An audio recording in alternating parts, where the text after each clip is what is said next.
Μερικά παιδάκια κοιμούνται χωρίς να έχουν φάει. Κάποια παιδά πετάνε σάλιτο τα σκουπίδια. Μπορούμε να βοηθήσουμε γι' αυτό το συναίσθημα που περνάνε τα παιδάκια στην Αφρική. Έχουμε μία ιδέα. Με αυτό το βίντεο ενημερώνουμε όλοι. Από τα παλιά χρόνια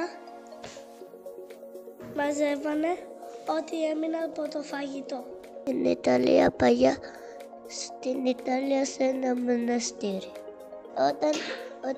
Όταν τρώγανε, μαζεύανε χουλά από το φαγητό τους και τα κάνανε ομελέτα ψωμί. Οι βασιλιάδες κάνανε γιορτές με πολλά φαγητά.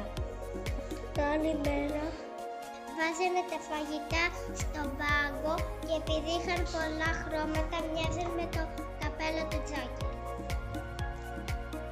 Αυτά ήταν τα παλιά χρόνια.